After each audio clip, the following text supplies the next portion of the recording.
Stop talking to yourself. Ignore reality. I was listening to Alan Watts the other day, and he said something that really got me thinking. He said, in quotes, "When a person thinks all the time, they have nothing to think about except thoughts. And so, they lose touch with reality and live in a world of illusions." Then he said something else that hit me just as hard. He said, "We're so tied up in our minds that we've lost our senses."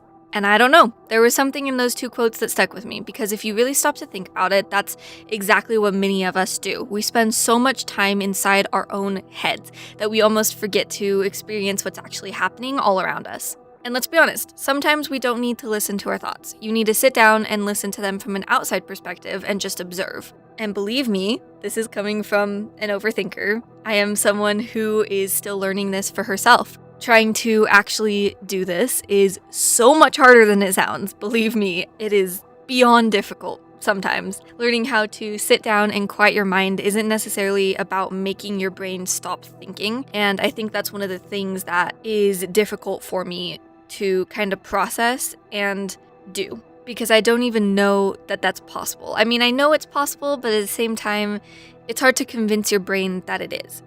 And so I think it's more about what I just said. Sitting down, allowing the thoughts to come and go, and simply observing them as they come. Not needing to do anything with them, or not needing to solve them, which is, I think one of the main things, not needing to solve them, and not needing to think through every single possible outcome, not needing to create the cause and effect relationship with every single thought that pops into your head. Just kind of allowing it to be there, and then allowing it to leave and move on to the next thought after thought after thought. Because seriously, have you ever stopped to notice how random your thoughts actually are?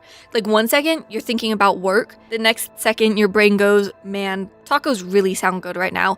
And then somehow you're wondering why a ladder is called a ladder. Like, how did we invent the ladder? Who named the ladders? Then your brain randomly remembers Appa from Avatar, because ladders go up. And maybe the thought of wanting to be able to fly came up. And so then boom, Appa. But then 5 seconds later, you're also thinking about Rocket Raccoon from the movies and all of the crazy things he did in those movies. And also, boom, out of nowhere, pink candle. Then boom, again, potato. Then your brain finds a thought that it likes and starts repeating the same thought over and over and over again, like a parrot. And lo and behold, somehow, even after all of that, you end up thinking about Halloween and pumpkins. None of these thoughts have anything to do with each other. They just happen.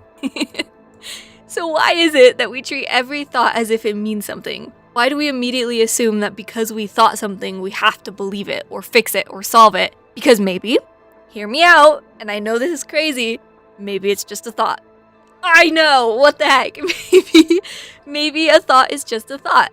Life has a funny way of giving you exactly what you want as well. Have you noticed that? But only after you stop grasping at it, which sounds a little bit counterintuitive, because it's like trying to hold on to water with only your hands. It's kind of impossible. Like, how are you supposed to make something happen by letting go?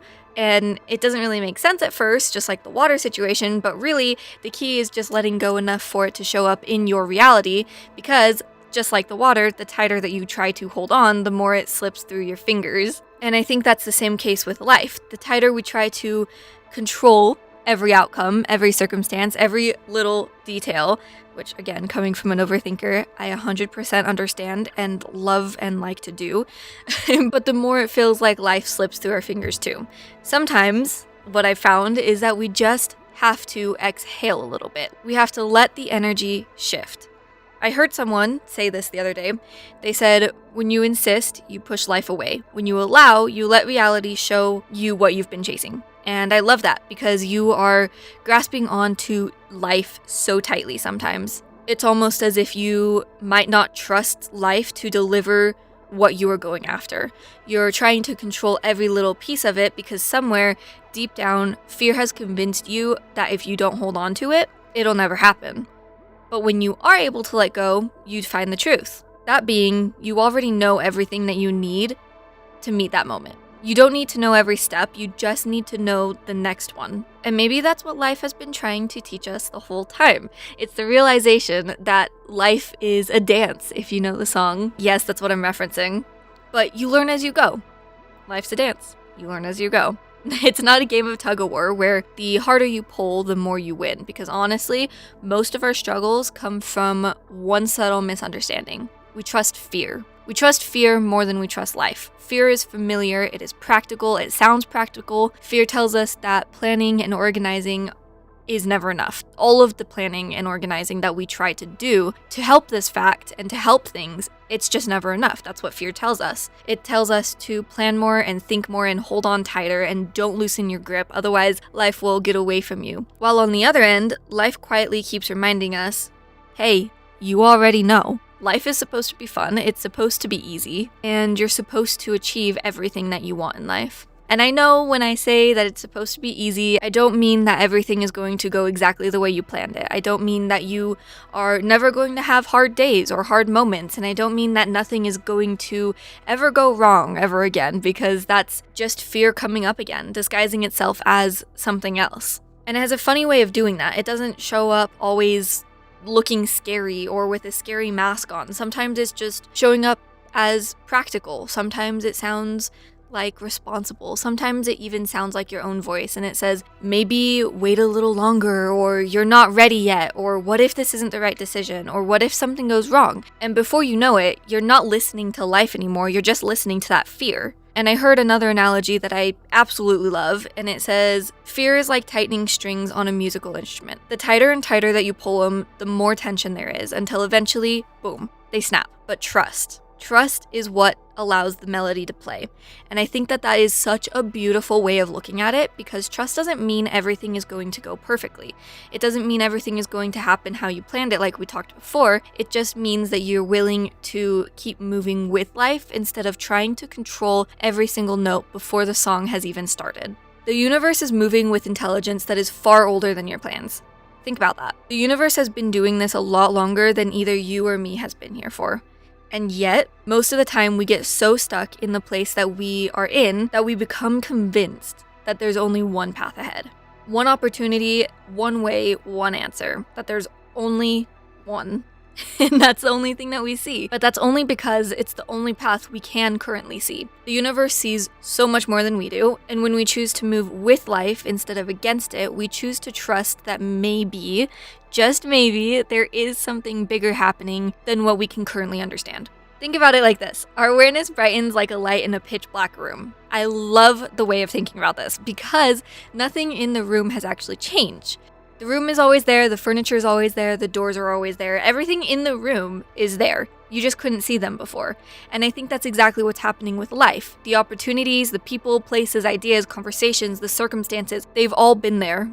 Maybe not all of them, but you get what I mean. So many of them have been there the whole time. We just weren't aware enough to notice them yet. Then all of a sudden something shifts. Not necessarily around us, but within us. And because of that, we start to see the things that we wouldn't have noticed before. In the analogy, it would be the furniture, the windows, the doors, the things that I mentioned before. Maybe it's a conversation you would have normally brushed off, and it suddenly becomes exactly what you needed to hear. Or you meet someone unexpectedly. You end up somewhere you never planned on going, or a book catches your attention, or something in a movie, or a video shows up at the exact right time. Definitely not a self-plug. Go check out my other videos. Anyways, little by little, life starts kind of guiding you, not because it suddenly started working, but because you finally become aware enough to notice it. And that in itself, I think, is really beautiful because it reminds me that life has actually been working for us the whole time. We just couldn't see it. I also think that as we get older, we slowly collect all of these heavy parts in ourselves that weigh us down. Things like expectation and pressure, the stress, fear, overthinking, all of these things that slowly pile on us over time. And then somewhere along the way, like I also have mentioned in some of my other videos, we lose that lightness we naturally had as kids. Kids don't spend every second wondering if they're doing life correctly.